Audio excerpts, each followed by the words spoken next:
pertama kita akan diajari oleh dua anak muda ini, wali kelas dan ini ada dosen terbang. Tapi pasti semuanya udah pada tahu siapa ini. Saya perkenalkan sedikit tentang Kamaila ini. Ini yang di depan ini udah cantik. Terus jangan kaget ya ibu-ibu, dia tuh hafiz Quran gitu. Jadi wow, hafiz Quran gitu kan. Tapi jangan tiba-tiba ada yang minta didoain ya, terus minta air dari mulutnya gitu, jangan ya. Kan kita udah paham gitu. Dan seperti biasa di sini Mbak Mela, di sini tuh kita belajar memang dari dulu sampai sekarang ini, terus dalam perjalanan yang sebelumnya di sini tuh udah, di sini Fastabiqul Khairat tuh sudah 14 tahun. Ini udah tahun ke-14, jadi sudah pada dewasa semua di sini. Jadi di sini Mbak Mela mau bicara apapun, insya Allah aman. Kang Abu juga sudah diajarin sama Kang Abu. Dan sebelumnya kita juga belajar diawali dari begitu kita mendapatkan keterbukaan ini, kita belajar Al-Quran bersama Kang Ipai. Di sini ada Teh Lilis istrinya.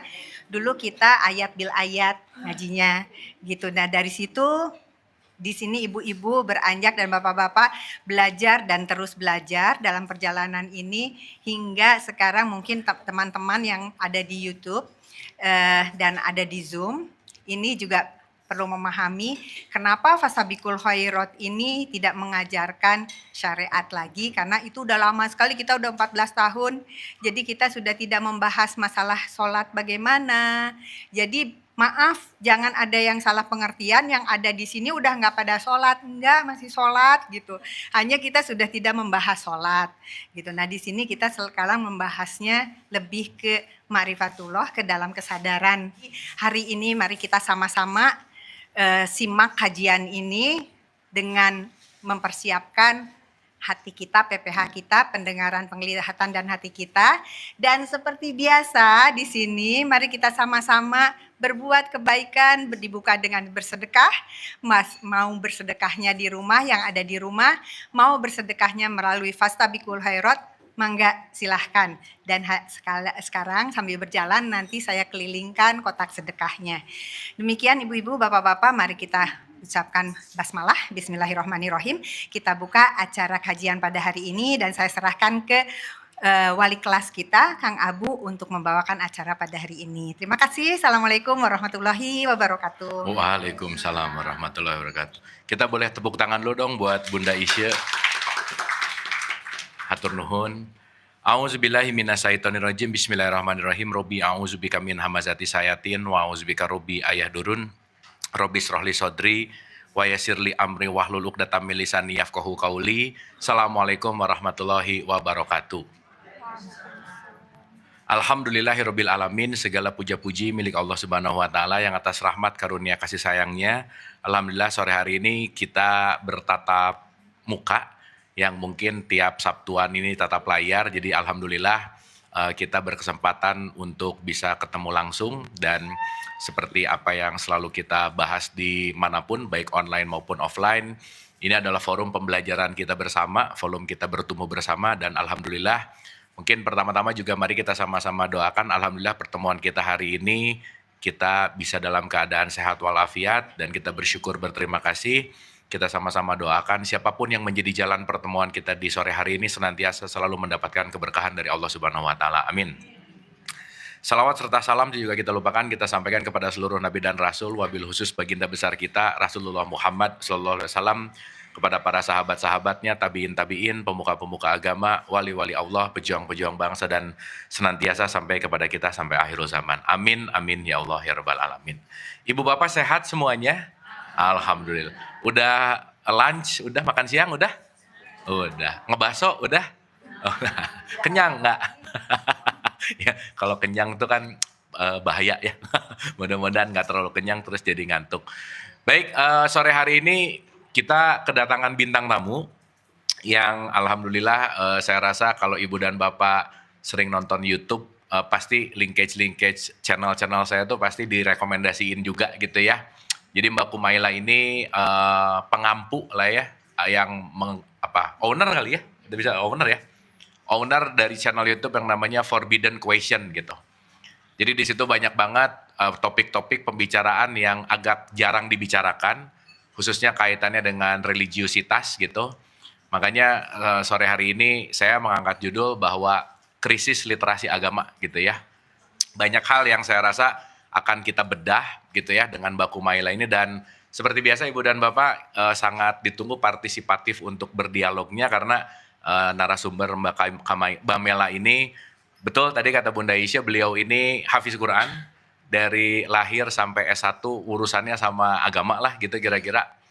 Lulusan tafsir ya Mbak ya, lulusan tafsir, dan memiliki pandangan-pandangan yang super mind blowing gitu. Memiliki pandangan-pandangan yang luar biasa, dan salah satu yang sangat menggemparkan itu adalah memutuskan untuk melepaskan jilbab. Itu menarik gitu ya. Itu asik gitu ya. Kemarin saya pernah diskusi tentang itu dan banyak perspektif, entah itu bicara tentang pro atau kontra atau apapun itu, tetapi banyak hal yang saya rasa bisa kita gali. Dan sebelum masuk ke topik tentang si agama ini, nanti kita lebih ke dialog gitu ya Ibu Bapak, lebih ke diskusi. Mungkin Mbak Mela boleh introduction dulu untuk memperkenalkan karena kali pertama datang ke sini. Selamat datang di Fastabiqul Khairat. Ini kajian udah 14 tahun. Luar biasa ya, kajiannya udah lebih dari 1 dekade gitu. Dan audiensnya di sini semangat belajarnya luar biasa, Mbak. Jadi online ada, offline, pokoknya udah aja. Ini luar biasa aja gitu. Tapi kalau ditanya salah mulu gitu, itu aja ya. Kalau ditanya gitu-gitu aja gitu. Gitu-gitu lagi gitu. Tapi seru ya, ini kekeluargaan yang luar biasa di Fastabiqul Khairat. So, kita awali dengan introduction untuk Mbak Mela, dipersilakan. Intro dulu. Oke, terima kasih Bang Abu sudah mengundangku ke Fastabiqul Khairat yang mengesankan ini. Sudah 14 tahun. Separuh usiaku. Jangan gitu sih. Oh ya. Jadi berasa wah, hidup sudah lama sekali berjalan dan itu dipakai, tahun-tahun hidup dipakai untuk belajar dan belajar. Jadi ibu-ibu, bapak-bapak, kenalkan nama saya Kumaila, panggilnya Mela aja supaya gampang. Dan tadi seperti yang dijelaskan, aku itu adalah konten kreator di kanal Forbidden Questions di YouTube. Kenapa bikin Forbidden Questions? Karena kurang lebih karena cuma itu yang bisa aku kontenin. Karena pengalaman dan pengetahuan aku banyak berbatasan dengan konsep-konsep agama dan religiusitas. Waktu masih muda kebanyakan concern aku dan kekhawatiran aku tuh di hal-hal yang kayak gitu. Sekarang ketika udah dewasa aku jadi tinggal share-share aja gitu. Tinggal share-share aja apa yang dulu waktu masih muda aku cari tahu. Oke, mungkin boleh cerita dari background dulu Mbak, bahwa dari mulai brojol gitu ya, udah dipenuhi dengan nuansa-nuansa religiusitas gitu, sampai akhirnya juga jadi hafiz, terus jadi belajar tafsir, dan sampai akhirnya di situ muncul tentang critical thinking tentang religion gitu ya. Karena saya rasa, saya juga research gitu ya, bahwa hampir 80-90% ibu dan bapak, mungkin saya ulang gitu ya, bahwa masyarakat beragama kita itu hanya terpapar oleh dogma dan doktrin gitu misalnya. Dan kita tahu bahwa masyarakat Indonesia itu salah satu orang Islam paling banyak, tapi ranking Islaminya nggak ada di 50 besar gitu misalnya. Dan kita tahu bahwa di tahun 2022 kita ini dinobatkan sebagai netizen tidak beradab se-Asia Pasifik gitu misalnya. Tingkat korupsi di sini gimana Ibu Bapak? Ya gitu aja sih gitu ya, padahal orang Islamnya juga banyak gitu. Dan IQ rata-rata kita 78,4 dan IQ gorila 70, nggak jauh beda gitu kira-kira. Jadi memang kalau kita ngomongin tentang critical thinking, apalagi berbicara masalah agama, agak sulit untuk masuk kepada abstraksi atau sesuatu yang konteksnya adalah amsal atau perumpamaan atau esensial ketika memang critical thinkingnya nggak nyala gitu ya. Nah, yang menarik adalah Mbak Mela ini melalui satu fase yang akhirnya sampai menuju kepada si critical thinking yang saya rasa sangat menarik untuk kita gali dengan perspektif pembelajaran, knowledge, dan kesadarannya yang nanti kita akan bedah pelan-pelan. Tapi pertama dulu sih Mbak Mela, starting point dari masuk ke yang religiusitas banget sampai ke dalam tanda petik mendapatkan pertanyaan-pertanyaan yang akhirnya menjadi sebuah konten gitu, itu perjalanannya gimana sih? Sebenarnya pertanyaan-pertanyaan itu ada seiring tahap usia sih. Kayak waktu kebetulan ibuku juga hafal Quran, jadi memang aku di-setup untuk mendapatkan pendidikan Islam lah. Jadi dari sejak masuk sekolah aku dari pesantren gitu sampai lulus sekolah dari pesantren. Jadi pertanyaan pertama mungkin kayak kenapa harus hafal Quran gitu. Terus kan seiring seiring hafal Quran, habis itu belajar bahasa Arab, aku jadi menemukan misalnya ada keganjilan-keganjilan yang gak aku pahami gitu. Kayak kenapa Quran ditulis begini? Kenapa ini harus disampaikan di Quran? Kenapa ayat ini terkesan kontradiktif dengan ayat-ayat di surat lain? Hal-hal kayak gitu sih. Itu jadi pertanyaan terus dan aku menyadari bahwa tidak ada figur yang bisa memberikan aku jawaban memuaskan saat itu. Karena ya guru yang hafal Quran juga nggak banyak gitu. Atau ada guru hafal Quran tapi kan belum tentu beliau paham bahasa Arab gitu. Karena itu kan perangkat ilmu yang repot ya yang perlu dipelajari dalam jangka waktu panjang gitu.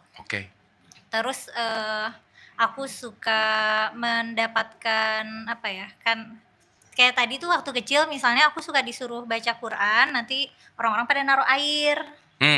Nah itu kan salah satu kayak keganjilan kecil. Atau orang-orang dewasa sekitarku kayak pada wah ini masih kecil hafal Quran.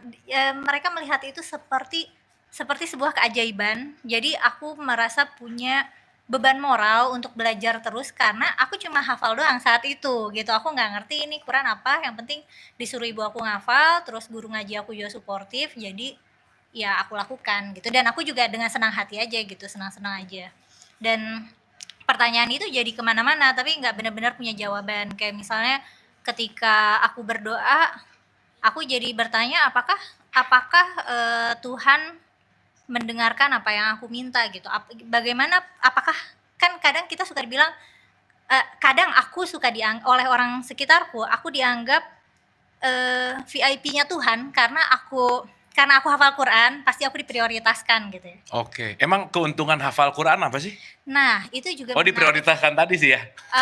Banyak sekali hadis-hadis yang sebenarnya kualitasnya dipertanyakan mengenai kelebihan-kelebihan hafal Quran gitu. Kayak nanti ibu bapaknya dikasih jubah dan singgasana atau apa mahkota di surga nanti, atau surga dijamin gitu. Itu ada hadis-hadis gitu? Ada hadis-hadis kayak gitu. Tapi sebenarnya ada juga bisa memberikan syafaat gitu.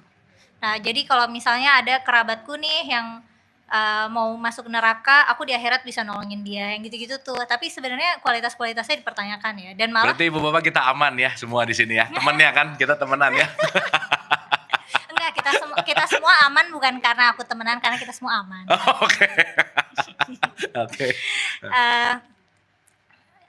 Sebenarnya kan bahkan perintah menghafal sendiri itu bukan menghafalnya gitu, tapi aku lihat juga di Indonesia terutama ya, tren pendidikan menghafal Quran ini semakin trending gitu. Tapi aku merasanya itu meaningless karena tidak diiringi dengan pemahaman gitu.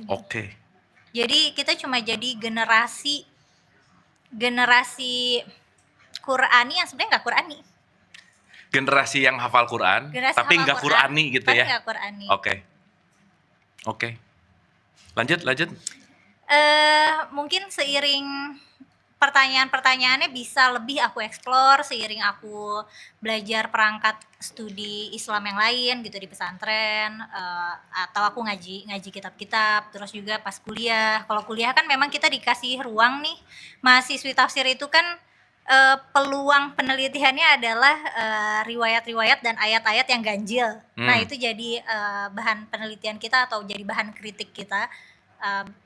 Ya, jadi itu ngasih aku ruang buat bertumbuh secara intelektual sih. Dan apa sih yang Mbak Mela ketika pertama kali menjadi critical thinking, kan pasti banyak nemu aneh-aneh di agama, bener nggak? Banyak. Kenapa begini, kenapa begitu, terus surga, kenapa tadi begini, begitu dan lain-lain. Itu kan sesuatu yang datang dari nalar gitu ya. Nah, saya komain gini. Dan tetapi banyak banget loh sekarang ketika kita orang beragama tuh kalimatnya bahwa kamu nggak usah nanya, imani aja, pokoknya katanya ya begini gitu. Yang seakan-akan kayak kontradiktif di mana Quran justru nyuruh pakai akal, tapi justru misalkan si figur otoritas lah atau dengan kolektif consciousness ini bahwa agama tuh seakan-akan justru malah jangan pakai akal gitu. Mengalami gitu dan gimana perspektifnya, Mbak Mela? Itu menarik sekali ya, maksudnya di saat yang sama kita mengagung-agungkan abad keemasan Islam, yang mana sebenarnya abad keemasan Islam itu kalau ditarik ke Indonesia sekarang pasti udah dikata-katain liberal. Maksudnya? Jadi kita kan suka, oh iya nih ulama abad keemasan Islam gini-gini kita kita banggakan gitu sebagai puncak intelektualitas dalam sejarah peradaban Islam gitu. Tapi kita sendiri tidak menghidupi kultur itu gitu. Jadi kita terhegemoni dengan kebanggaan masa lalu yang kita omongin terus, tapi kita doing nothing gitulah Iya, kira-kira. dan kalau ulama-ulama itu kita taruh di sekarang, itu ulama-ulama itu bakal dirujak, bakal dianggap wah ini liberal sesat gitu. Oke, Dengan standar tren I see. pembacaan agama secara terlalu tekstual tadi. Oh, karena pemikir-pemikir zaman lalu sangat liberal sebenarnya ya.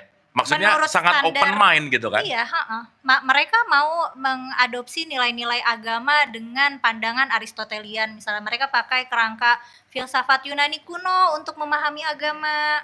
Mereka mau memakai kerangka teologis yang udah dikembangin sama teolog-teolog Kristen yang udah duluan gitu. Maksudnya secara peradaban kan Kristen ini udah lebih dulu 500-an tahun gitu dibanding Islam gitu. Jadi mereka udah duluan mengkonsepsikan konsep-konsep Tuhan dan agama secara teologis gitu, dan kita belajar cara berpikirnya dari situ. Dan saat itu tuh masa ketika peradaban memang sangat-sangat terbuka, kita sangat terbuka pada pengetahuan baru, terhadap pemikiran baru, itu sangat terbuka. Makanya inovasi dan lahirnya karya-karya baru tuh banyak. Nah kalau sekarang kan sepi ya, nggak ada, pemikiran itu-itu aja kan. Pemikiran itu aja, ceramah itu aja, ya diulang-ulang dalam konteks ya balik lagi ya pembahasan yang nggak berkembang lah gitu intinya. Ya kenapa? Karena gimana mau berkembang? Karena mau berkembang juga mungkin Nggak bisa dikembangin lagi, nggak bisa kan dikembangin harus lagi. kembali lagi ke teks secara tekstual gitu, apa yang mau dikembangin, jadi nggak bisa berkembang. Oke. Nah sekarang pertanyaannya, kalau kita bisa misalnya gini, ketika Mbak Mela sudah mempelajari Quran gitu ya, terus tahu isinya apa dan lain-lain, terus dengan banyak pertanyaan gitu. Nah, relevansi antara agama dan kehidupan yang sekarang kan maaf ya Mbak Mela ya, kalau kita bicara agama tuh urusannya cuman kadang-kadang halal, haram, boleh, enggak gitu. Bid'ah, kafir, neraka, surga gitu. Tapi kadang-kadang nggak relevan juga ketika dalam kehidupan yang real life, yang nyata bahwa ya realitas hidup tuh ya seperti ini gitu. Seakan-akan tuh ada kayak dia tidak mengalir dalam relevansi si dinamisnya hidup gitu. Nah, menurut Mbak Mela kalau kita bicara dalam, karena ini kita ngomongin literasi agama gitu ya, agama tuh sekarang masih relevan nggak sih sebenarnya? Apa sih perspektif Mbak Mela? Mungkin ketika Islam baru pertama ada dan disebarkan gitu ya, ketika aku sebut Islam baru disebarkan ini timelinenya berarti dari Nabi Muhammad ya, itu yang di aspek yang diliputi oleh ajaran Islam ini kan banyak, kayak etika iya, syariat iya, politik terutama, dan banyak hal lainnya. Nah sekarang mungkin kita jadi agak ngerasa gamang apakah agama itu masih relevan atau enggak, karena kita sudah tidak di bawah kekhalifahan misalnya. Negara udah ada negara dengan sistemnya, kita udah punya hukum di pengadilan sesuai dengan standar negara kita gitu. Terus mungkin yang beragama ini jadi krisis identitas gitu, dan berusaha hidup di gelembungnya sendiri gitu, yang mana dia kira agama itu memang gelembung suci gitu yang terpisah dari politik dan budaya. Padahal sebenarnya agama, politik dan budaya itu berkelindan dengan erat gitu. Nggak bisa terpisah? Nggak bisa terpisah kecuali jika masyarakatnya, komunitasnya tidak mau memperhitungkan agama. Oke. Sedangkan kan kalau di Indonesia nggak bisa nih, agama adalah bagian penting dari hidup kita. Makanya pemangku kebijakan juga kalau misalnya bikin kebijakan, mereka mempertimbangkan nilai-nilai yang dipegang oleh orang-orang beragama gitu. Dan cara berpikir orang beragama kan selain di dunia, selain mempertimbangkan konsekuensi dunia, biasanya kalau ngomongin orang Islam, biasanya mereka juga mempertimbangkan pertimbangan akhirat gitu. Misalnya, aduh aku aku butuh duit nih, tapi kalau mencuri takutnya ketahuan nanti ditangkap polisi. Nah, selain mungkin ada pertimbangan itu, ada juga pertimbangan terus nanti takutnya masuk neraka gitu, uangnya haram. Jadi Oke. jadi ada tingkatannya gitu, konsekuensi dunia dan akhirat. Atau kadang-kadang bisa jadi lompat ke akhirat aja, nggak mikirin konsekuensi dunia. Nah, kalau ini jadinya jadi agak error. Dia kira dia melakukan kebaikan, ini berpahala, padahal dia menyakiti orang di dunia gitu. Mungkin kalau contoh ekstrim tuh kayak ekstremis lah gitu. Hmm.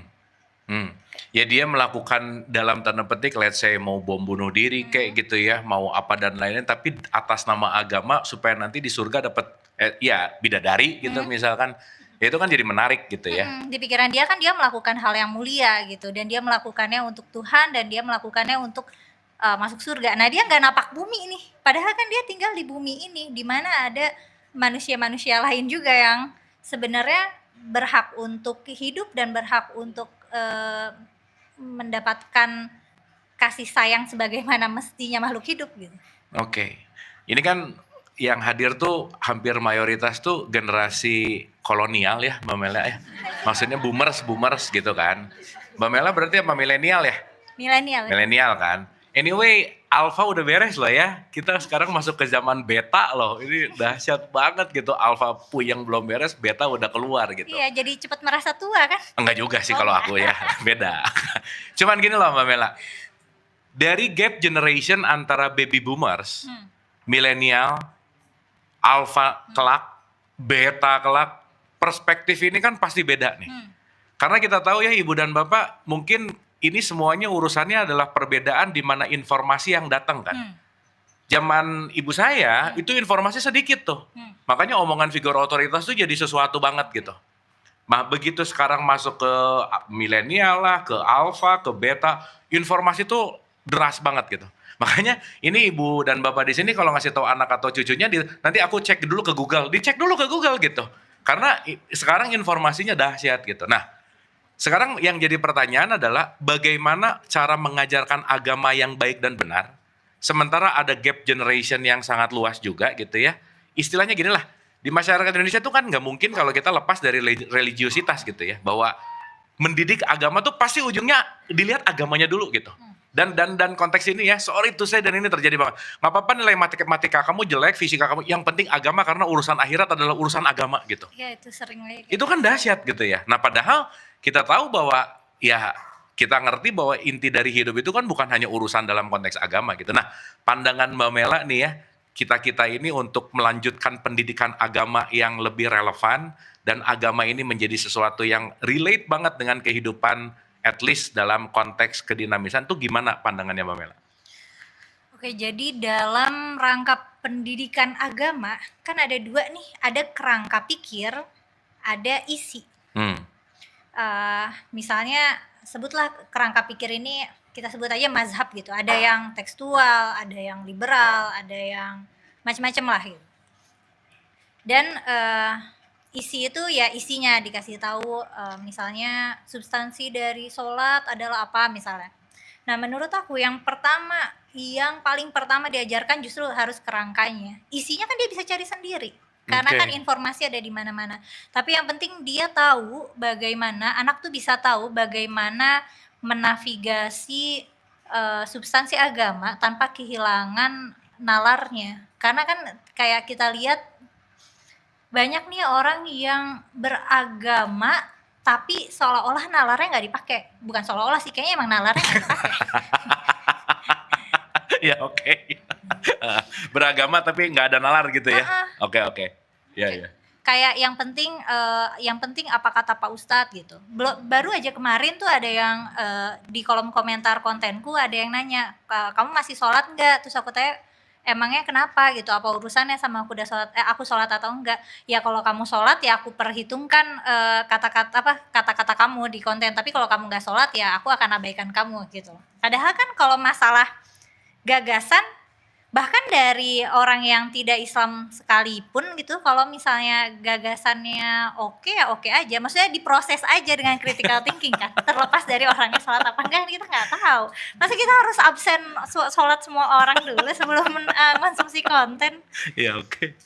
Oke, terus kerangka tadi Hmm. dalam konteks untuk kita mempelajari kan Mbak Mela tahu banget ya dari mulai sekolah agama dari itu kan tahu banget apa sih yang harus diperbaiki, let's say di pendidikannya gitu ya. Terus gimana sih mensosialisasikan ini sebagai sesuatu yang karena gini Mbak Mela, banyak banget sekarang antara nenek sama cucunya, ibu bapak sama anaknya berantem gara-gara sholat misalnya, gara-gara puasa, gara-gara beda pendapat. Yang satu mungkin open mind banget atau mungkin nalar banget, orang tuanya mungkin religius banget. Ini tuh keributan-keributan ini tuh menjadi sesuatu yang common gitu. Nah maksudnya kan berarti kan harus ada perubahan di kedua belah pihak juga gitu ya kira-kira. Nah kembali nih titik tengah untuk kita bisa menjadikan agama sebagai relevannya gimana gitu silakan. Kalau masalah di keluarga, cara paling gampang jangan diributin ya. Hmm. Karena emang kayaknya Nah ibu bapak jangan diributin. Nah kayak ya nggak kita usah- tepuk tangan lu dong, ini keren ya.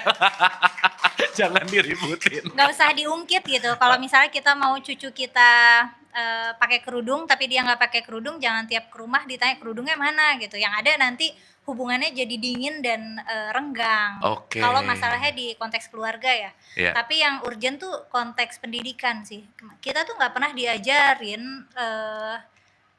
bagaimana ilmu itu menjadi ilmu gitu.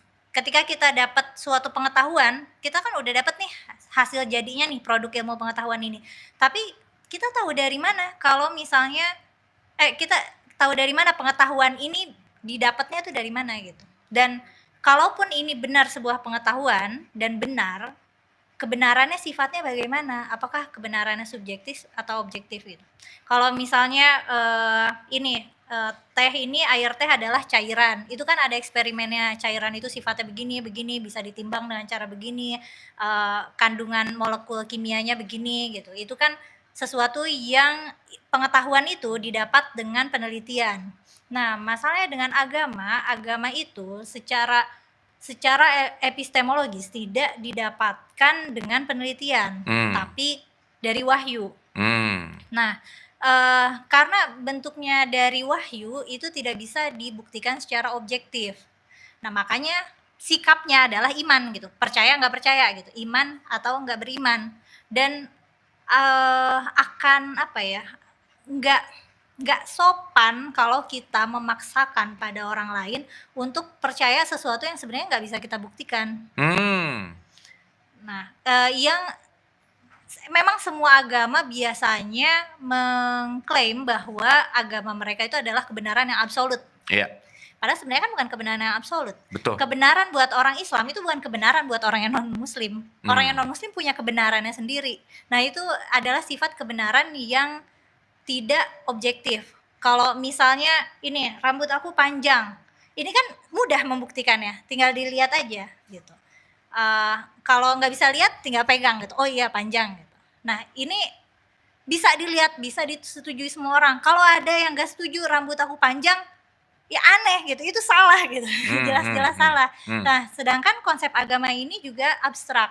Ada orang yang melihat agama itu sebagai pengetahuan, entah pengetahuan bagaimananya, mungkin dia dapat pengetahuan tentang berdagang, tentang hidup bersosial, atau pengetahuan tentang hal-hal yang gaib juga bisa juga. Tapi ada juga yang melihat agama ini sebagai mereka mencari agama sebagai jalan untuk mencari kepuasan spiritual gitu. Nah, jadi emang belajar agama dan beribadah itu beda. Jadi kalau belajar agama itu kan drive-nya adalah rasa ingin tahu dan tujuannya adalah supaya paham. Sedangkan ibadah itu, belajar agama untuk ibadah, tujuannya itu ya untuk mengekspresikan agama, bisa jadi karena mengekspresikan ketaatannya pada Tuhan, dan tujuannya adalah untuk merasa merasa damai, merasa tenang, merasa saleh, merasa berada di jalan yang benar. Nah ini dua pendekatan yang beda. Nah masalahnya kadang-kadang belajar itu tidak menuntun kita pada ketenangan batin. Justru ketika belajar kita akan mendapat kebingungan, kegamangan, keraguan-raguan gitu. Nah itu sikap kritis. Ketika kita belajar kita akan bingung.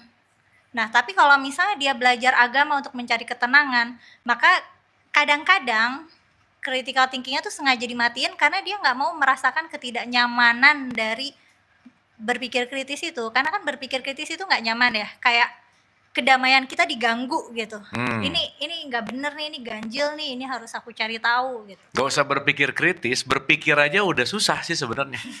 Benar. Iya. Jadi makanya tadi karena Kang Abu juga sempat ngomongin soal IQ ya. Jadi aku mikir mungkin kalau secara kolektif memang ada juga nih kelompok-kelompok yang sebenarnya nggak nyampe aja. Oke. Nggak bisa emang. Jadi sebenarnya nggak usah komen kalau belum nyampe gitu kan? Kayaknya tidak ternalar mungkin ya. Belum nyampe aja sih ya.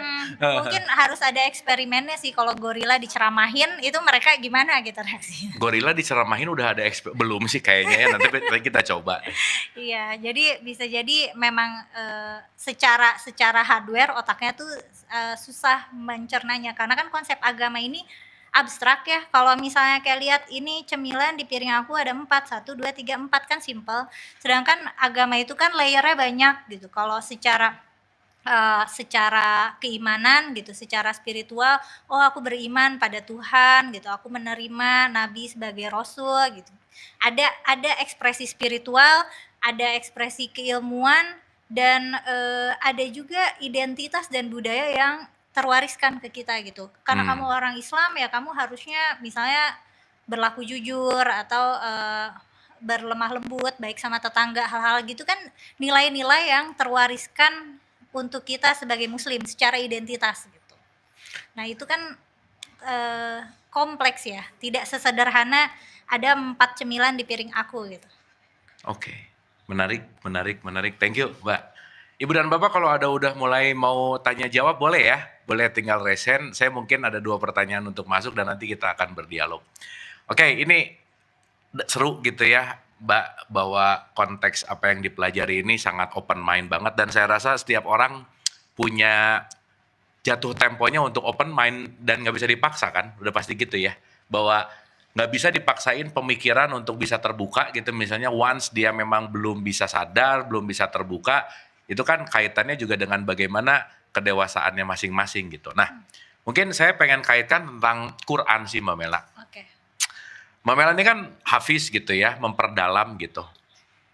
Kira-kira kan orang tuh kadang-kadang gini ya Mbak Mela ya, udah terdoktrinasi bahwa buku ini tuh benar.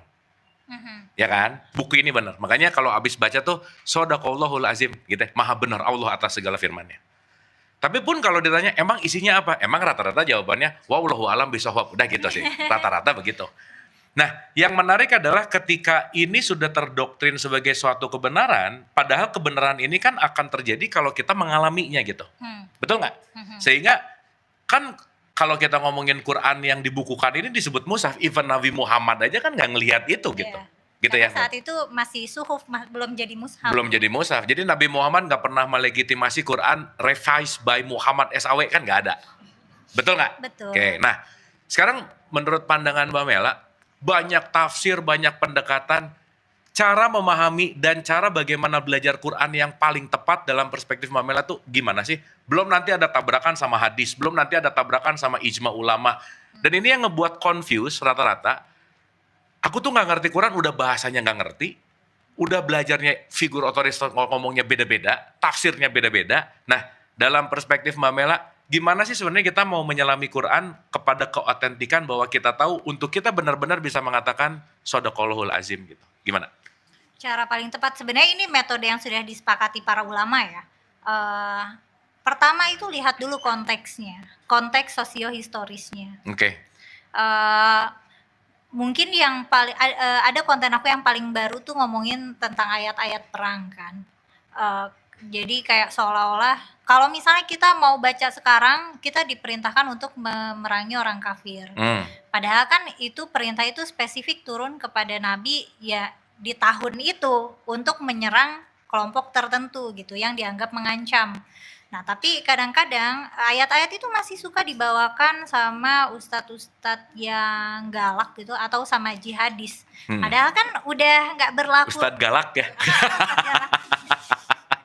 Jihadis ya, oke. Nah, padahal kan ayat itu sudah nggak bisa berlaku lagi karena konteksnya sudah nggak sesuai gitu. Kamu mau ngapain tiba-tiba nyerang orang kafir gitu. Itu. Jadi step pertama itu lihat konteksnya. Dari mana kita bisa tahu konteksnya? Biasanya ada di hadis. Meskipun nggak semua ayat kita bisa telusuri konteksnya ya. Kadang emang nggak tahu. Jadi mufasir tuh mereka menginduksi aja gitu.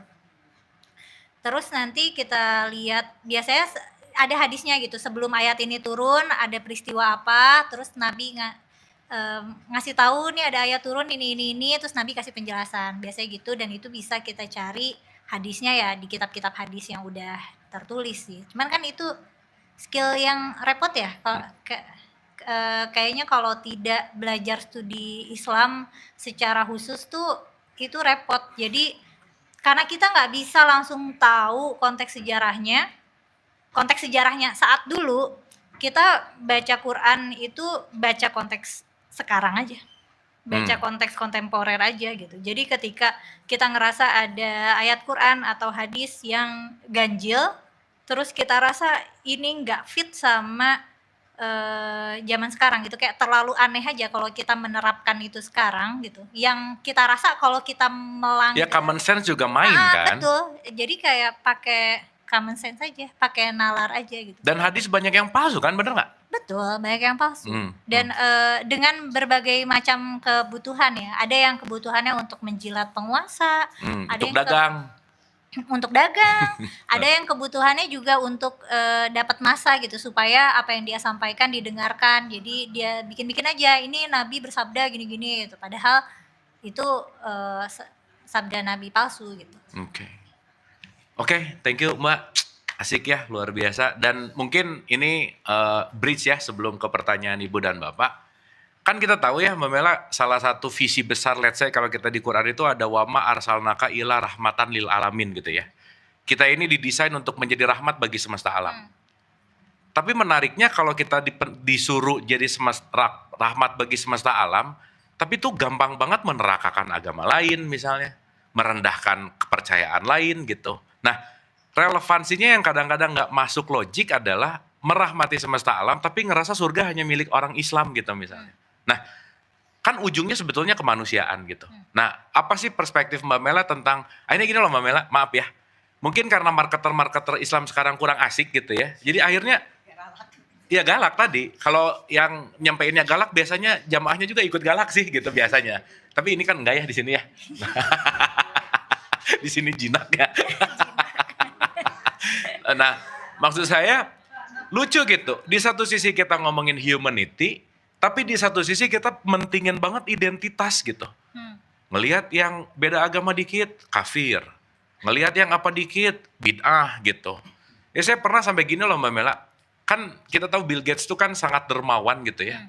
Ada loh satu, bukan ada sih, banyak lah, saya bilang banyak karena memang banyak. Ya memang dia dermawan sih di dunia, tapi nanti mungkin di akhirat dia tidak akan mendapatkan hidayah gitu. Dan yang kerennya kita doain aja supaya dia dapat hidayah gitu kira-kira. Nah ini yang udah dapat hidayah tuh yang mana sebenarnya kan kita nggak tahu juga gitu. Nah jadi maksud saya adalah di satu sisi kita ngomongin rahmatan lil alamin, tapi kok ego identitasnya ini kencang banget gitu. Apa sih perspektif Mbak Mela tentang ini gitu? Bisa jadi itu karena kebingungan membaca teks ya. Islam sebagai rahmatan lil alamin itu kan ketika Islam udah establish nih, kita udah bisa hidup dengan peradaban lainnya, dengan budaya-budaya lainnya melalui diplomasi-diplomasi yang dilakukan Nabi gitu dan perjanjian-perjanjian yang dibuat gitu. Nah, tapi sebelum-sebelumnya memang ada teks-teks baik itu hadis ataupun ayat yang bernuansa permusuhan. Nah, dan masalahnya ini kan masih diajarin ke orang-orang seolah memang kita masih bermusuhan. Padahal kan udah enggak, lagian udah enggak musim ya. Sekarang tuh kita seluruh dunia sedang berusaha menjadi masyarakat yang lebih pluralis, yang lebih humanis, yang saling bisa menghargai terlepas dari perbedaan gender, agama gitu atau ras gitu. Nah, tapi di sini tuh masih kayak ras juga masih ini berantem gitu. ya. Masih rasis kayak Benar. ada ras-ras yang diunggulkan gitu, dipandang unggul, ada ras-ras yang dipandang rendah sama masyarakat Indonesia. Apalagi agama gitu. Jadi kayaknya ini karena memang Al-Qur'an atau riwayat secara tulisan itu kan kita nggak tahu nih kronologisnya. Quran sendiri kan turun selama 22 tahun. Nah, selama 22 tahun itu banyak sekali yang terjadi kan. Nah, kita yang baca Quran kan biasanya nggak tahu konteks itu, dan menurutku nggak masalah sih, nggak tahu secara mendalam tuh nggak masalah, asal kita tetap hidup di masa dan waktu di mana kita hidup sekarang gitu. Jangan pengen mundur ke belakang gitu maksudnya. Betul, karena kan saat itu Islam membawa kemajuan, tapi untuk saat itu gitu. Islam progresif pada saat itu gitu. Kalau misalnya progresif itu kan kayak gini, nah Islam membawa nih progresif segini, terus kita udah sampai di sini, tapi kita pengen balik lagi ke sini, merindukan kemurnian Islam yang padahal sebenarnya kalau kita kejar itu adalah suatu kemunduran. Iya. Dan itu terjadi ya? Iya, nggak tahu itu gimana ngebenahinnya ya. Banyak PR-nya banyak. Mungkin dari sisi lembaga pendidikan, lembaga keagamaan, dan sebenarnya paling impactful kalau ada misalnya perumusan silabusnya dari pemerintah lah. Kalau pemerintah mau ambil andil. Nah, cuman masalahnya nggak tahu pemerintahnya kompeten apa enggak gitu. Jadi nggak tahu. Kayaknya Kang Abu kan orangnya nih positive vibe banget nih, optimis gitu. Aku sejujurnya kayak agak pesimis ya. Kayak masih jauh gitu perjalanan. Ya kalau jauh sih. Memang kan ya tapi gitulah ya. Mau gimana lagi ya? Kita lihat realitasnya aja sih di mana religiusitas, dan ya saya selalu melihat bahwa orang yang taat dan religius itu belum tentu punya moral bagus, itu satu. Dan concernnya bahwa ketika kita menghadirkan humanity, siapa ya yang bilang ya, siapa gitu, bahwa humanity before religion gitu. Itu kan keren banget gitu, bahwa menghidupkan kemanusiaan sebelum kamu bisa beragama, sehingga kita ngerti bahwa agama adalah identitas dan bukan tujuan gitu. Dan ini kan pemikiran-pemikiran yang penting untuk disebarkan dalam tanda petik, dalam concern keterluasan pola berpikir gitu sih intinya. Karena kalau ketika kita mengedepankan agama sebelum humanity, kadang ada loh cara pikir orang-orang yang intoleran itu, mereka melihat manusia-manusia yang tidak seiman dengan mereka tuh kayak bukan manusia. Betul. Dan dehumanisasi ini alasan kita bisa bersikap diskriminatif dan bersikap intoleran gitu, bahkan ngasih kekerasan ke orang lain gitu, itu karena kita ngerasa mereka bukan bagian dari kita gitu. Mereka bukan manusia seperti kita, dan mereka hidupnya tidak seberharga hidup kita yang beriman ini. Bener banget. Dan pertanyaannya Mbak Mela ya, kenapa ya si agama itu bisa saking menutup kemanusiaannya gitu ya, welas asihnya, sampai beneran kalau ngerasa bahwa bukan seagamanya tuh bener tadi gitu. Apa sih emang itu ada si dogma doktrin itu bisa kencang banget kepada seseorang yang beragama tuh, apa sih sebenarnya, kenapa sih? Salah kerangkanya sih, kerangka pikirnya tadi. Jadi kalau misalnya kita dikasih tahu misalnya kerangka pikirnya kemanusiaan dulu sebelum agama gitu, maka ketika dia mencerna teks-teks yang bernuansa permusuhan pun, dia akan bisa menalar kalau ini tidak sesuai lagi dengan nilai-nilai kemanusiaan yang lebih universal. Dan sebenarnya nggak perlu repot-repot misalnya cari hadisnya atau tanya ke ulama mana, cari pendapat siapa, itu kan effort ya. Sebenarnya dengan penalaran yang berbasis kemanusiaan aja itu sudah cukup kan gitu. Ya udah, tapi kan ini nggak usah kita repot-repot, kenapa sih Tuhan menyuruh kita bermusuhan gitu. Dan padahal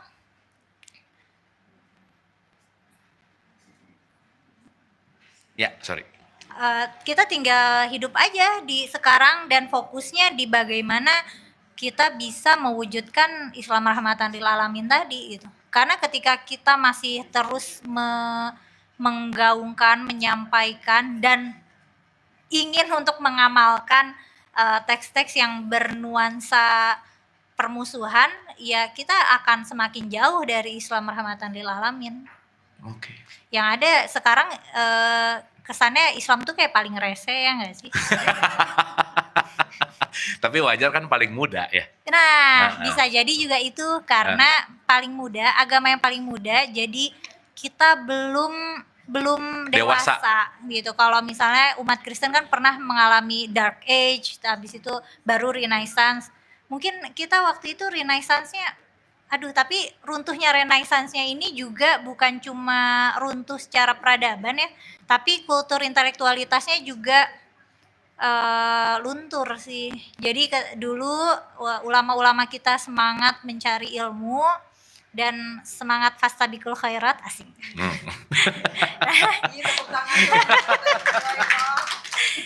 Sekarang semangat itu mulai luntur dan malah kembali lagi ke kuat-kuatan identitas, banyak-banyakan orang gitu. Padahal kan buat apa umat Islam banyak tapi kalau nggak ada gunanya dan cuma bikin ribut aja gitu.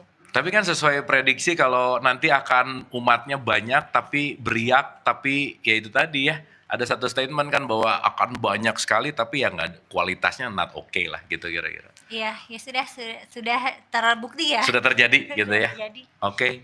Thank you Mbak, boleh kita tepuk tangan dulu dong buat Mbak Kumaila, perspektifnya asik gitu ya, tajam, menusuk, beda gitu dan ya berani untuk speak up gitu dan saya rasa ya apapun itu namanya juga berargumentasi gitu ya, kita berdialog itu adalah saling menumbuhkan dan kembali bahwa kita di sini belajar bersama, point of view-nya bukan mau mengajari, bukan untuk saling memberikan sebuah lecturing gitu, tapi kita bertumbuh bersama. Oke, Ibu dan Bapak, mangga kalau ada questioning atau pertanyaan dari Bunda. Nah, silakan Bun, siapa tahu ada pertanyaan dulu. Ya, terima kasih Kang Abu sama Mbak Mela. Tepuk tangan dulu dong buat dua guru kita yang muda-muda ini. Karena selama ini ngedengerin Kang Abu aja semua udah pada hari ini ngedengerin Mbak Mela, semuanya, padahal semuanya pasti ngerasa sesuatu yang saya lagi berhadapan dengan anak saya atau saya berhadapan dengan cucu saya yang bicaranya seperti ini gitu. Karena itu buat saya sangat ngalami sekali. Saya ngobrol sama cucu saya, sama anak saya yang seperti yang Mbak Mela sampaikan gitu. Itu sampai terkaget-kaget sekali. Tapi sekarang hari ini kita bisa ngobrol dengan yang seperti cucu kita ini atau anak kita ini dan ini nyata gitu. Dan dia belajar dan mendalami agama gitu. Jadi buat ibu-ibu, bapak-bapak yang di rumah ketemu dengan yang seperti ini jangan terkaget-kaget juga ya.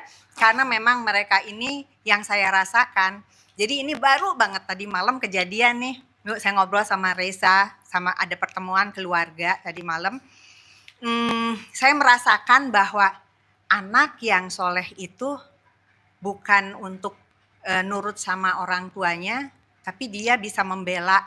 Katanya nanti di surga itu ya anak yang soleh yang membela gitu ya.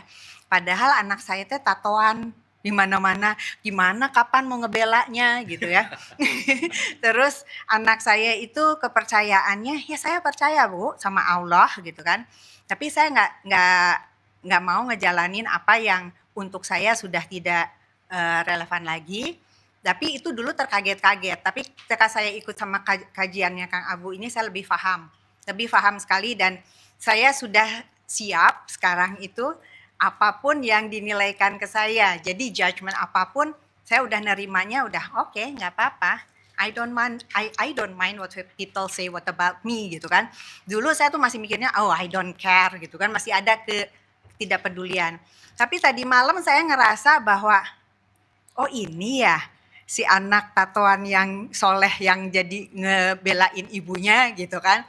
Soalnya dia tiba-tiba gini lagi kumpul keluarga, terus anak saya bilang, iya tapinya saya nggak percaya tuh perilaku orang tua yang akan diikutin sama anaknya gitu. Karena saya ngajarin dengan cara ini, tapi anak saya yang kecil sholatnya taat, baca Qurannya rajin gitu, yang kecilnya itu. Saya nggak pernah ngajarin gitu kan. Terus kata uaknya nih, itu dapat hidayah, dia bilang gitu. Saya juga dapat hidayah gitu, dia bilang gitu. Buktinya saya sayang sama orang tua saya, dia bilang, ibu kurang gimana nyontoin dulunya. Dia bilang tuh sholatnya, baca Qurannya, tapi saya nggak bisa melakukan itu gitu. Tapi anak saya nggak ngelihat saya kok dia bisa melakukan itu gitu. Jadi buat saya hidayah itu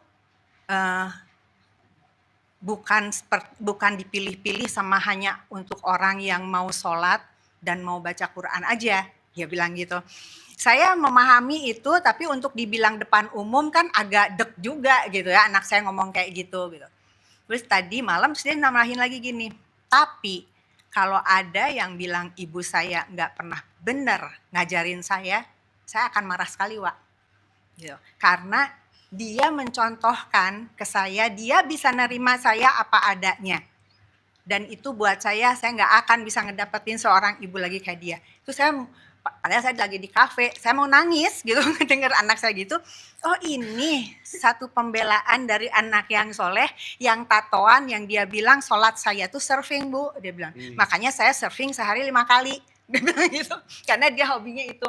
Itu yang saya ngerasa, oh ini ya pembelaan dari anak yang soleh. Ternyata ketika dia bilang, ada yang mau ngejelekin ibu saya kayak gimana, ibu saya tidak pernah mengajarkan anaknya dengan baik tentang agama, saya yang akan protes duluan. Gitu. Di sini ada Teh Jijah tahu sendiri bagaimana Resa protes saya ya Teh Jijah. Terus saya bilang tuh, oh ini ya gitu. Jadi saya sekarang tambah memahami bahwa agama itu bukan masalah aturan untuk kita mendapatkan surga dan nerakanya, atau pahala dan punishment-nya, tapi memang bagaimana dia memperlakukan kemanusiaan termasuk di dalam keluarga kecilnya dia, menghormati orang tua seperti apa adanya. Anak saya nggak pernah nyium-nyium tangan saya, hanya bisa meluk, nyiumin saya, nggak pernah dia menghormati saya dengan cara seperti yang orang-orang Islam lakukan gitu kan. Cium tangan apa, malah dia pun tidak mau dicium tangannya oleh sepupu yang lebih muda gitu. Itu kan budayanya seperti itu gitu. Tapi di sini saya bukan mau menghancurkan budaya yang sudah ada. Itu saya cuman ingin hari ini saya sharing ini karena apa yang tadi disampaikan sama Mbak Mela sama Kang Abu itu ini terjadi pada diri saya yang saya sebelumnya, kalau saya ngomong 10 tahun yang lalu mungkin saya juga masih marah gitu ngelihat tatonya dia gitu, masih belum bisa terima. Tapi sekarang ketika mindset saya rubah dan saya lebih menghargai dan mencintai anak saya tanpa syarat, mau badan kamu coreng-moreng gitu kan, tapi tetap aja saya sayang sama kamu, saya cinta sama kamu. Tapi begitu saya membuka penerimaan itu, dia dengan sendirinya tiba-tiba mau belajar. Bu, ini tuh apa sih Bu ayatnya? Bu, ini apa sih ininya? Ternyata ayat-ayat yang seperti itu yang saya jadi pahami Mbak Mela untuk itu jadi relate pada kehidupan sekarang. Jadi bukan ayat yang literasi dalam Quran yang plek-ketiplek diambil pada zaman itu ke sini, tapi esensinya apa gitu. Jadi buat saya Quran itu yang saya dapetin seperti itu. Nah, untuk itu pertanyaannya ke Mbak Mela, karena memang Mbak Mela ahli di Qurannya gitu. Apakah Quran itu sampai sekarang masih bisa relate tuh karena bukan literasinya yang disampaikan, bukan narasinya yang disampaikan pada saat itu, tapi apa esensinya ketika hari ini kita masih bisa melakukan itu. Gitu. Itu dan satu lagi, pasti kan Mbak Mela udah belajar Quran setebel itu. Saya yang nggak belajar banyak tahu juga gitu. Tapi ada sih beberapa ayat yang saya cintai dan saya sukai. Nah, Mbak Mela juga punya nggak sih ayat yang dicintai dan disukai? Karena kan itu kayaknya puisi ya. Ini tuh apa Quran itu. Nah, itu aja pertanyaan saya. Makasih. Jadi setuju sama itu. Quran itu menginspirasi kita di zaman sekarang itu bukan dengan cara membacanya secara tekstual, tapi bagaimana pemahamannya, bagaimana pembacaannya. Dan itu yang bisa bikin Quran tetap relevan kalau kita memakai pembacaan kita yang hidup di zaman sekarang gitu. Nah, terus mengenai orang tua dan anak ya, aku banyak dengar cerita dari teman-teman, justru kadang-kadang agama malah bikin orang tua sama anak renggang, gara-gara orang tuanya memaksakan harus anaknya itu saleh sesuai dengan standar saleh yang ditetapkan orang tuanya. Dan Contoh-contoh ya, maaf motong. Orang tuanya pakai kerudung umur 45, anaknya baru 12 tahun, dia 45, 12 dipaksa gitu seakan-akan itu harus sekarang gitu lah kira-kira. Itu menarik sih. iya, dan itu bikin anak jadi merasa nggak dipahami, merasa nggak boleh jadi dirinya sendiri, dan nggak punya ruang untuk mengeksplor sisi spiritualitas dirinya sendiri gitu, merasa dia itu perpanjangan dari kesalehan orang tuanya gitu. Dan hal kayak gitu biasanya bikin orang tua sama anak nih renggang. Nah, dan itu akan beda banget sama orang tua yang memahami agama dengan kacamata kasih sayang dan tanggung jawab gitu. Jadi ketika anaknya sedang anggaplah tersesat gitu ya, orang tuanya tuh tetap ada untuk dia, tetap menerima dia, tetap tidak menunjukkan bahwa orang tuanya karena kamu kayak gini aku nggak sayang lagi sama kamu gitu, nggak menunjukkan hal kayak gitu. Itu tuh ngasih kita ruang yang aman untuk tumbuh gitu, karena kita tahu bagaimanapun proses kita masih punya orang tua yang nerima gitu. Dan apa tadi, oh Quran, iya benar, ada Quran yang isinya memang puitis ya, aku juga sukanya ayat-ayat yang puitis.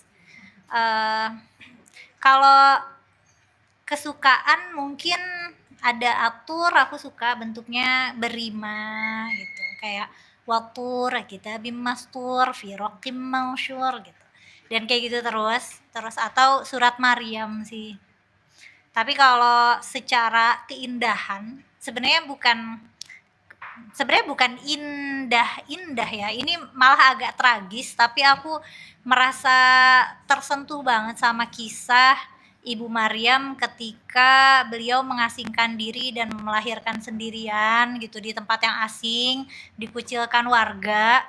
Itu kan sedih ya, kita kan ketika lagi melahirkan ingin melahirkan di tempat yang aman dan ada supportnya gitu, sedangkan Ibu Maryam harus ke luar kota entah di mana, terus melahirkannya outdoor lagi, nyender di pohon kurma gitu.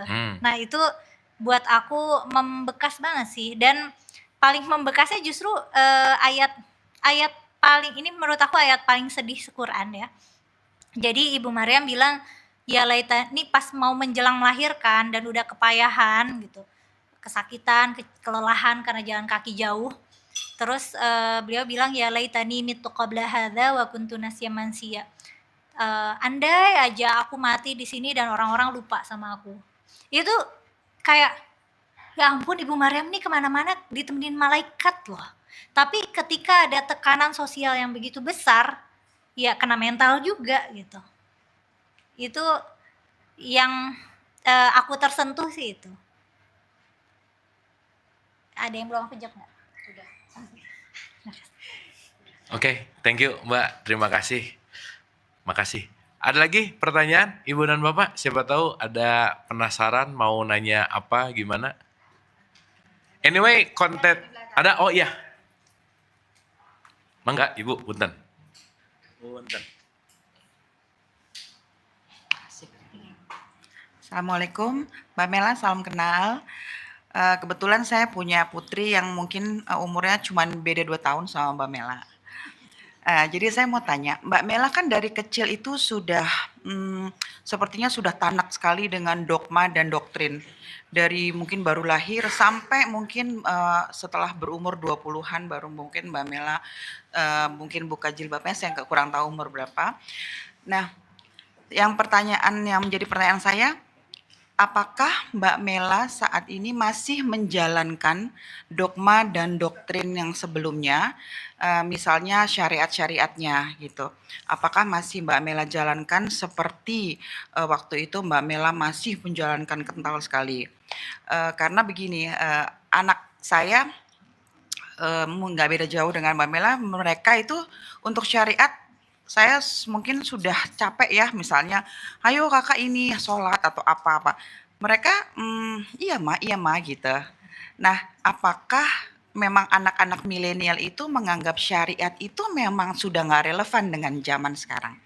Gitu. Jadi saya ingin tahu aja pandangan dari usia Mbak Mela, apakah memang angkatan-angkatan milenial itu menganggap syariat itu udah nggak relevan. Jadi bukan hubungannya bukan dengan dosa lagi, itu nggak dosa gitu loh. Karena kita tetap percaya sama Allah, kita tetap berbuat baik, kita tetap hormat kepada orang tua dan lain-lain gitu.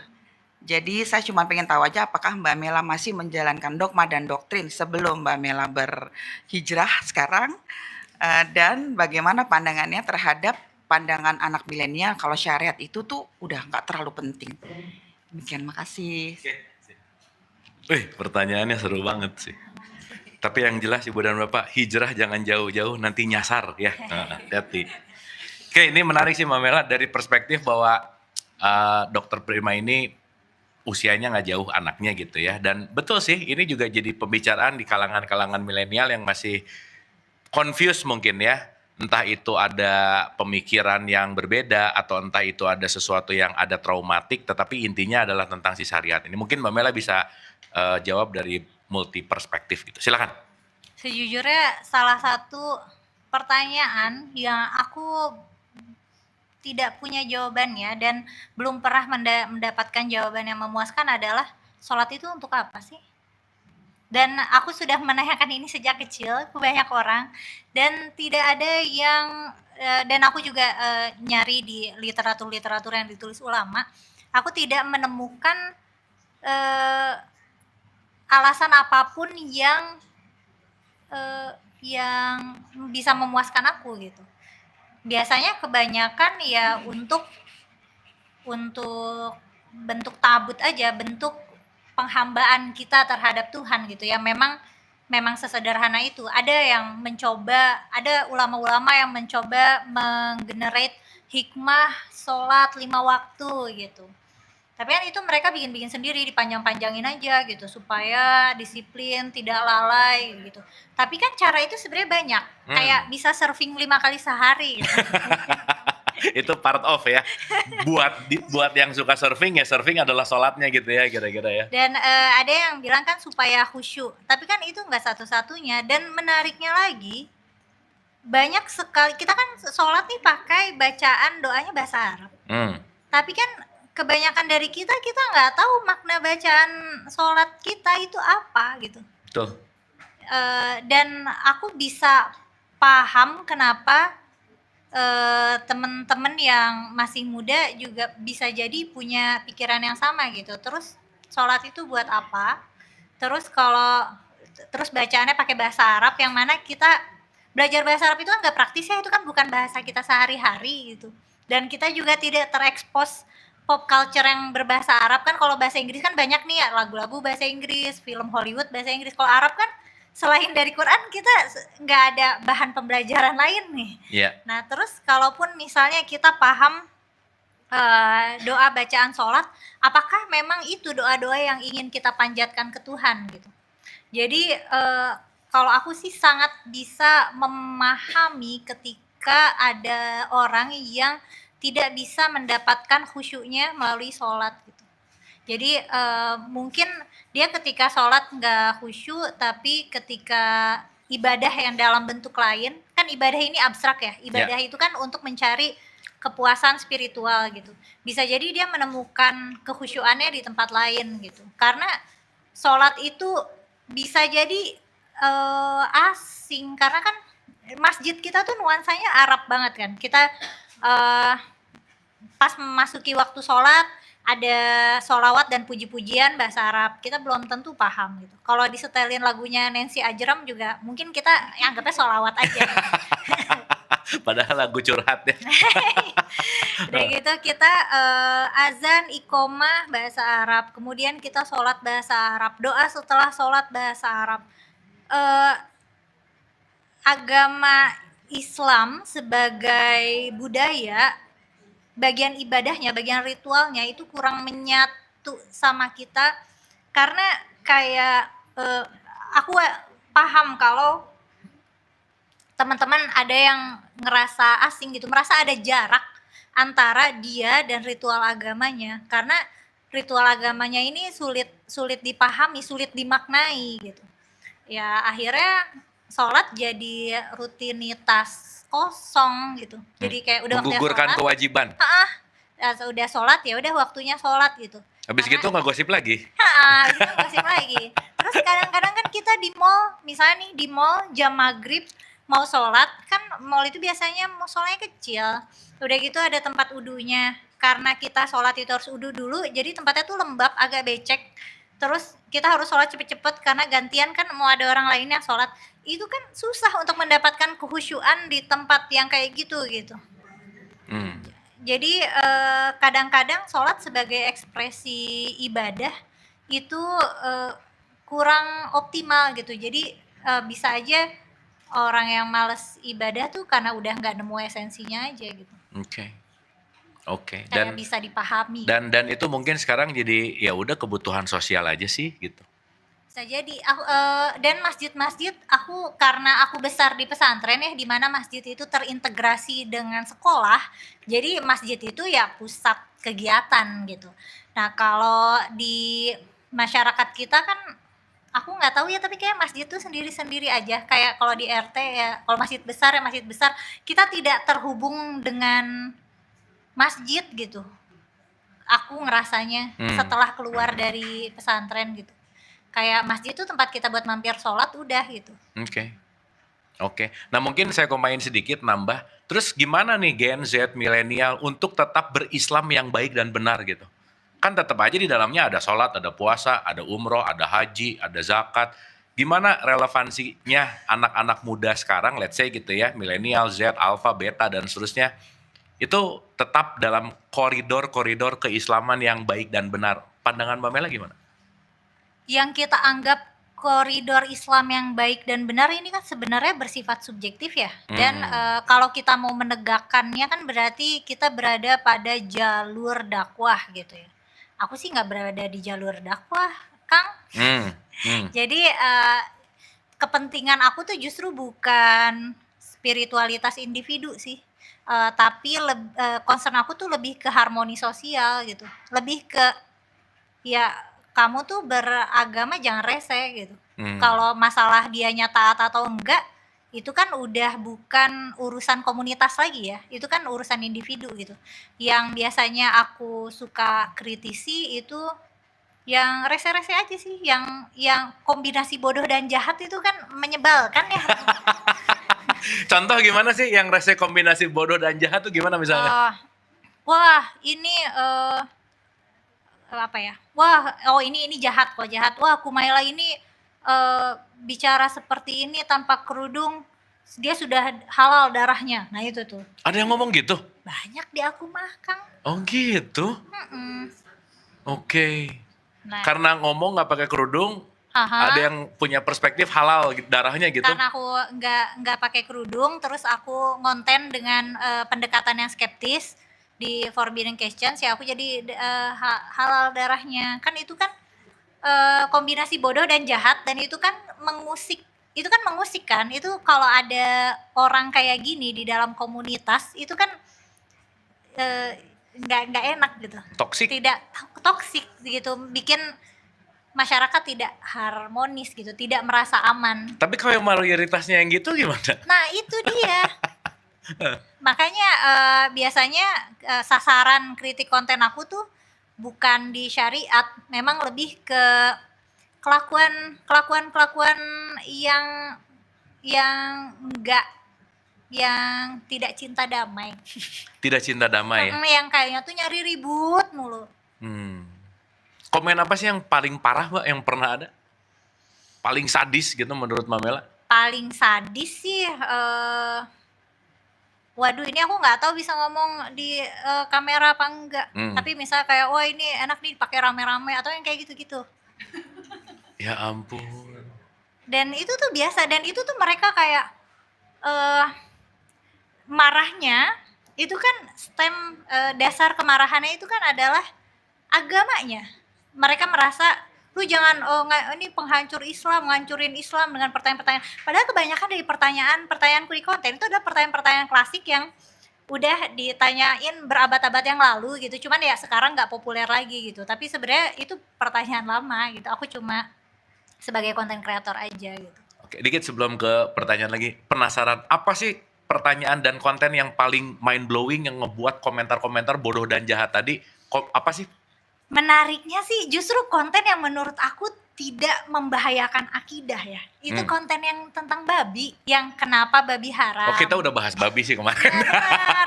Itu kan sebenarnya kan itu tidak membuat kita meragukan Tuhan apa gimana gitu. Tapi itu yang paling marah, muka lu kayak babi. Banyak yang ngatainnya gak nyambung, ngatain muka aku kayak babi ya. Tapi aku tidak bisa tersinggung ya karena aku cantik. Biasanya yang tahu mukanya kayak babi ya babi juga sih, biasanya sih gitu. Iya, itu menariknya yang paling banyak menuai kemarahan itu. Padahal kan mereka juga yang marah itu kan mereka juga nggak makan babi kan, ya nggak apa-apa gitu. Dan aku juga bukan mengkampanyekan, oh babi itu halal, enggak juga. Aku nggak ngurusin hukumnya, lebih ke babi itu haram, kenapa? Terus ya aku cari catatan arkeologis tentang peternakan babi di Timur Tengah gitu, gimana babi di sana bisa punah, gimana babi itu jadi makanan yang tidak populer di sana gitu. Aku lebih nyari secara antropologis dan catatan arkeologis aja gitu. Sebenarnya itu. Iya. Cuman itu kira orang Kalau marah. komen-komennya gitu jadi ikut pesimis sih, Mbak. Benar. Mungkin aku pesimis karena banyak sekali komentar-komentar yang tidak mencerminkan akhlak yang baik ya dan penalaran yang sehat. Jadi aku pesimis. Iya, ya udahlah ya. Iya. Kalaupun ya udah. babi haram tapi baygon halal, jangan salah. Iya, kan? Itu lucu banget. Lucu banget. Ya Bapak kalau beli baygon lihat deh ada logo halal di situ ya. Nah, Tapi jadi, jangan dicobain gitu ya. jangan karena ada yang halal ternyata beracun. Namanya baygon ya. Oke, hatur nuhun, terima kasih pertanyaannya keren, mudah-mudahan ada dapat. Ada lagi Ibu Bapak? Mangga Ibu. Bu Maya mangga. Punten. Assalamualaikum. Saya mewakili baby boomer jelas sekali gitu ya, udah jelas sekali gitu baby boomer. Agak menata ulang gitu Kang Abu, itu Pak Kamela itu jadi apakah banyak sekali yang salah nih di kita atau bagaimana gitu ya. Nah, saya hanya ingin menyampaikan bahwa ada juga ilmu-ilmu lain ya Kang Abu yang berpikir gini, bahwa selama ini hidup kita di-trigger dari cara berpikir kita yang kumpulan dari MPC atau cortex kita yang kita sebut sang kepintaran. Jadi apa-apa tuh, oh jangan ajak dia mah judes misalnya gitu. Jadi langsung adjustment gitu. Nah itu kita berusaha tolong ganti skrip itu karena tumpukan-tumpukan yang puluhan tahun ini udah numpuk lah di sini bahwa orang Judas nggak usah ditemenin padahal ada sisi lain Allah bisa memberikan hidayahnya kepada orang Judas itu atau orang yang nggak pernah bayar utang atau apa nggak usah ditemenin jangan karena suatu kali bisa dia berdoa dan kemudian dapat hidayah untuk bayar utang dan seterusnya. Nah kemudian kita berusaha tidak badan fisik kita ini didominasi oleh si cortex MPC itu karena itu penuh dengan judgment, pengen hidup selamanya, pokoknya lebih ke arah dunia dan setan seneng di situ gitu ya. Nah kemudian kita ingin sekali mengubah bahwa di dalam diri kita ada yang kalbu itu, yang ruh itu, yang perjalanannya itu akan tahap 7. Sedangkan kalau fisik yang si MPC ini sampai tahap 3 saja, yaitu selesai perjanjian dengan Allah ya wafat ya hilang fisik. Tapi ada yang berjalan. Nah sebetulnya kehidupan kita, pemahaman kita kan pengennya yang berkuasa di dalam sang aku ini harusnya yang itu tuh si ruh itu, yang kolbu itu. Nah jadi tidak semua dogma apapun itu pakai akal, tapi harus sang kesadaran. Nah gitu, jadi saya agak bertukar-tukar, tapi anak-anak milenial justru anak saya milenial dan terus sampai Z ya ada. Itu kan memakai yang akal terus nih. Kenapa wudhu itu kan yang kentut di situ. Kenapa yang dibasuh ini? Itu saya nggak bisa. bagaimana begitu, tetapi tadi ada kolbu itu. Jadi ada satu tata cara yang diberikan contoh yang kita enggak bisa semuanya tuh oleh akal, tapi pahami, rasakan bahwa ada tata cara gitu. Karena kalau itu yang kotor di sini dibersihkannya di sini atau apa, kan enggak gitu. Dan banyak hal.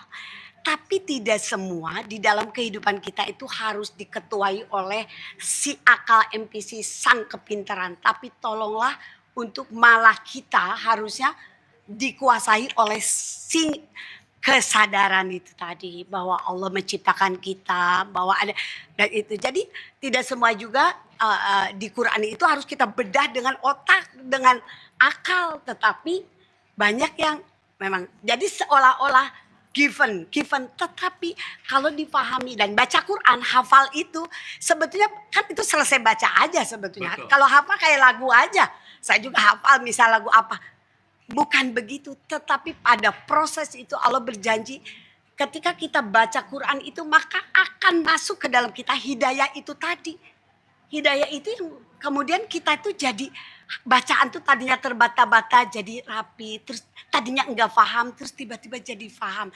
Nah, jadi pertanyaan saya adalah, betulkah semua itu harus lihatlah zaman sekarang pakai pikiran gitu, atau kita tetap dogma yang seperti itu karena tidak bisa diragukan, tidak bisa itu gitu. Itu adalah masalah kenapa orang ada jahat dan bodoh, itu dia pilihannya. Kenapa orang ngejudge gitu ke Neng Kumala, segitu cantiknya disebut itu, salah sendiri dia. Ke Luna Maya pun banyak yang ngoyokan, ke siapapun itu kembali kepada kita itu pengen bawa jalur mana. Kalau dipikirkan manusia puyeng. Ya. Se-Indonesia makanya kita nggak mau jadi presiden tuh gitu kan Kang Abu.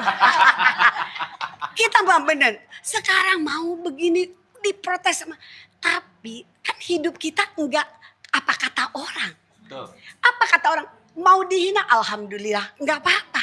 Tapi kita on the track sesuai dengan yang tadi kita mau dikuasai kesadaran itu. Kalau banyak sekali pemilihan, tetapi ingatlah bahwa saya tetap dalam posisi optimis Kang Abu. Iya. Bahwa hanya segelintir, ayo kita lakukan penelitian, banyak orang baik, banyak yang semua tuh curahan kasih sayang. Nggak kenal pun kita pengen nyumbang kemana pun banyak. Jadi nggak usah ragu, nggak usah bimbang apa yang kita lakukan. Ini adalah mewakili, Neng Kumala pasti mewakili anak kita yang juga banyak pertanyaan. Tetapi ya itu banyak hal yang harus kita jelaskan juga dari sang kesadaran. Bukan hanya si NPC itu tadi.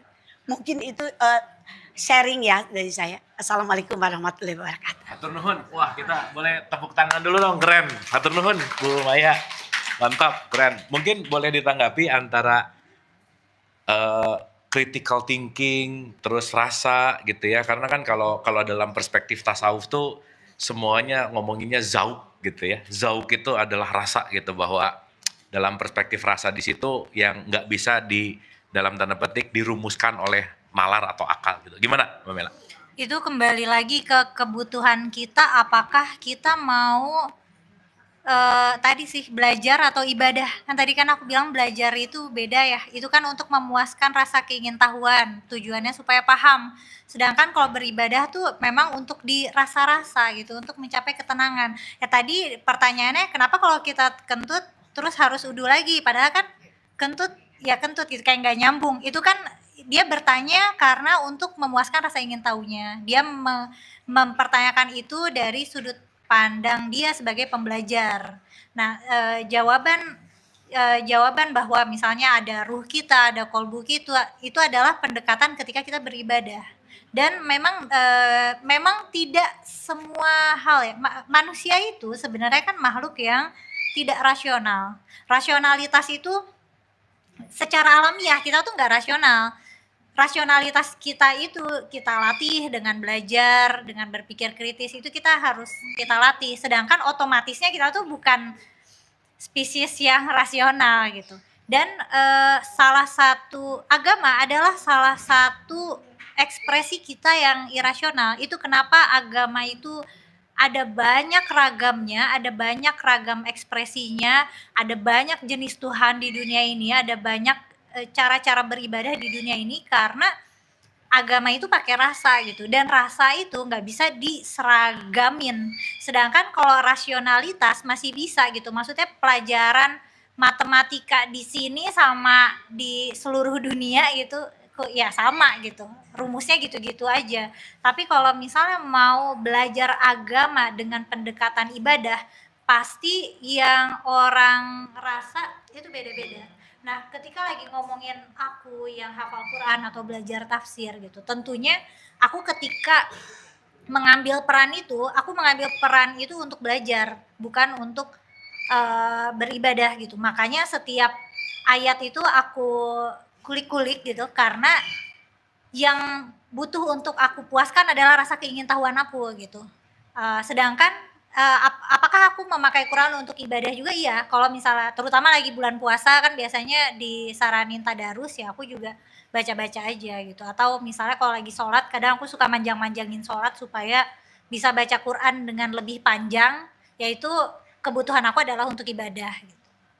Tapi kalau belajar tafsir ya kebutuhan aku adalah untuk memuaskan rasa ingin tahu aku gitu, supaya aku bisa paham.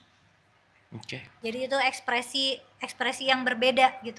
Ketika kita ngomongin literasi agama gitu ya, orang yang punya kemampuan literasi agama itu bukan orang yang tahu misal, oh ini dalilnya di sini, ini dalilnya di sini. Sebenarnya bukan itu menurutku. Literasi agama itu adalah ketika kita bisa melihat agama sebagai suatu unit yang menggerakkan peradaban manusia gitu, yang sangat terikat pada cara kehidupan kita sehingga bisa kita kaji bahkan di luar kerangka studi agama. Bisa kita kaji secara sosiologis, bisa kita kaji secara antropologis, bisa kita mainin secara filsafat gitu. Nah itu kemampuan literasi agama yang aku maksud, beneran orang itu punya kemampuan literasi itu yang kayak gitu gitu. Sedangkan kalau kemampuan misalnya, oh ini maknanya gini, dalilnya gini, itu tuh masih sangat terbatas pada kerangka ibadah gitu. Oke. Thank you Mbak Mela. Boleh kita tepuk tangan Ibu dan Bapak. Satu lagi terakhir mungkin sebelum kita maghrib. Ada? Ada di belakang. Mana siapa? Bapak-bapak biasanya. Iya, bapak-bapak. Oh iya, aman. Oke, mungkin terakhir dari Bunda Isya, pertanyaan terakhir sekaligus mungkin nanti ada closing statement sedikit, Bun, mangga. Gimana ibu-ibu? Pada deg-degan? Pada deg-degan. Jadi mungkin gini ya Mbak Mela, Kang Abu, yang saya ingin luruskan, tadi saya paham sekali untuk apa yang kita bahas hari ini adalah satu pengetahuan untuk kita baby boomers bahwa cara berpikir dan cara seseorang yang curiosity-nya tinggi gitu ya, itu adalah Mbak Mela gitu kan. Jadi saya sekarang memahami di sini petanya yaitu memang kita harus membedakan dua hal, yang dimana kita ibadah, gimana kita kritisi gitu kan. Karena memang kita semua nih sebenarnya, saya sendiri juga dulu sangat mengkritisi sekali gitu. Saya keluar dari keluarga yang sangat religius dalam Islam gitu. Itu saya merasakan sekali banyak pertanyaan. Tapi dulu tidak seberani sekarang. Seperti anak cucu saya sekarang nanya ke saya, apa gunanya sholat gitu kan. Terus untuk apa sholat gitu kan. Itu connecting to God. Ya kalau saya bisa connecting to God without sholat, dia bilang gitu kan. Itu satu pertanyaan yang mungkin dulu kita sering ingin mempertanyakan itu, hanya kita dulu tidak punya keberanian. Nah sekarang banyak sekali orang-orang yang berani. Jadi itu memang sekarang saya bisa melihat kalau nanti anak saya atau cucu saya berkata itu gitu, mengatakan itu, oh dia lagi mencari tahu, bukan dia menentang ibadahnya. Karena saya sendiri ketika saya merasakan belajar terus untuk mendapatkan satu kesadaran beragama itu, saya merasakan justru sholat saya tuh jadi beyond. Jadi sholat saya itu apapun yang saya lakukan, ngerti nggak ngerti saya lakukan, apalagi saya dilatih dari kecil. Kemudian sekarang sesudah sholat, saya hening betul-betul, saya mengosongkan pikiran saya mengistirahatkan si kreativitas saya merasakan hal itu, oh I need sholat. gitu. Jadi kadang-kadang saya lagi ini juga saya jadi memaknai sholat sunat di antara sholat wajib dan sholat wajib itu jadi termaknai oleh saya. Kenapa ya saya lagi kesel nih, saya mau sholat aja gitu.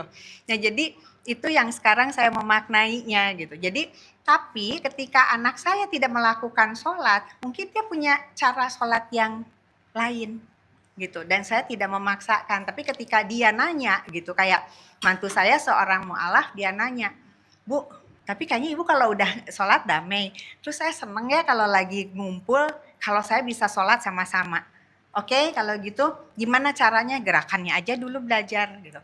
Jadi ternyata memang agama itu kalau kita lihat dari sisi agama yang memang enggak memakai nalar kritis kita, agama itu juga salah satu yang untuk mempersatukan kita di keluarga. Karena apapun agama itu, Natal family gathering, Lebaran family gathering, Waisak begitu juga agama-agama lain. Jadi saya suka ngomong, agama perlu nggak? Ya perlu, nanti kamu nggak mau ikut yang mana? Mau ikut Lebaran apa Natal? Gitu kan. Jadi itu yang saya rasakan, begitu saya betul yang Teh Maya sampaikan, kalau kita udah bicara tentang agama ya tidak di ritualnya lagi, tapi lebih ke kesadaran, dan itu berbeda dengan cara kita mengkritisi apa yang kita pelajari gitu.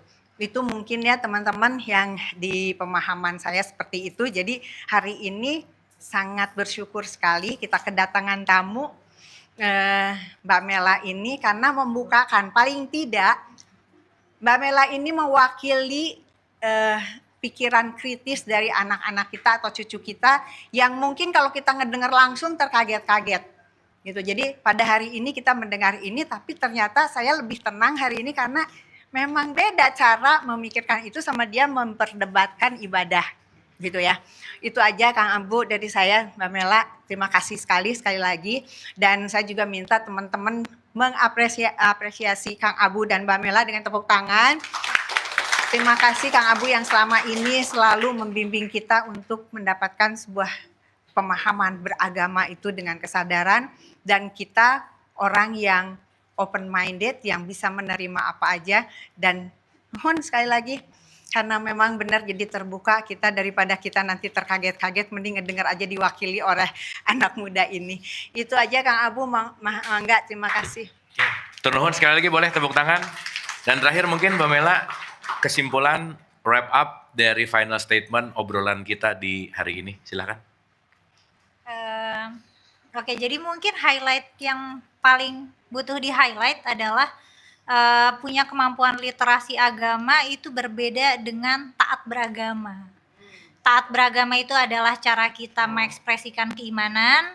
Kalau literasi beragama itu adalah seberapa banyak dan seberapa terstruktur pengetahuan kita tentang agama, dan itu bisa benar-benar di dua ranah yang berbeda gitu. Kayak misalnya misalnya kalau aku percaya malaikat nih, ada malaikat kanan kiri lagi nyatet gitu. Itu kan aku sadar itu adalah kepercayaan yang tidak rasional, tapi aku memilih dengan sadar untuk mengimaninya, misalnya kayak gitu kan bisa. Udah kesimpulannya gitu aja Kang. Oh sama aku ngiklan dikit boleh nggak? Ya, silakan. Jadi tanggal hari Jumat malam, tanggal 6 Desember, Jumat jam 7, aku tuh buka Forbidden Forum namanya di Zoom. Topiknya literasi agama. Terus tanggal 20 Desember itu topiknya perempuan dalam pembacaan agama. Jadi kurang lebih ngomongin tentang bagaimana posisi agama dan kelindannya dengan politik dan budaya, terus juga gimana melihat agama sebagai fenomena budaya, gimana cara membaca agama dan kitab suci secara kritis gitu. Dan kalau misalnya pembacaan perempuan dalam kitab suci itu nanti pembacaan agama untuk perempuan dalam pembacaan agama. Nah itu nanti bahasannya tuh tentang gimana nilai-nilai agama membentuk nilai-nilai tentang bias gender, dan gimana kita bisa menggunakan filsafat moral untuk membuat kerangka moral tentang bias gender ini gitu. Nah itu kalau berminat cara daftarnya bisa ke channel Forbidden Questions dan join membership bagian Forbidden Forum. Itu ada biayanya 225.000 gitu. Dan nanti acaranya lewat Zoom gitu. Dan itu bisa 225.000 sebulan, jadi bisa 2 acara itu. Nanti habis 2 acara itu kalau nggak mau lagi juga cancel membership bisa. Jadi terima kasih banyak. Oke, terima kasih. Boleh tepuk tangan buat Mbak Mela. Hatur nuhun Ibu dan Bapak, terima kasih. Dan pada akhirnya kita akan menyadari bahwa segala sesuatu yang datang dari luar kita itu hanyalah informasi. Dan yang paling terpenting adalah bagaimana kita menyerap informasi sesuai dengan kunyahan kita. Karena apapun konteks bahwa semua kebenaran sejati nggak pernah ada di luar diri kita, tetapi ada di dalam. Oleh karena itu mari kita bijaksana untuk memilah informasi dan mari kita selalu menggunakan kesadaran untuk melakukan sebuah reaksi. Terima kasih, mohon maaf lahir dan batin. Wabillahi taufiq wal hidayah. Assalamualaikum warahmatullahi wabarakatuh.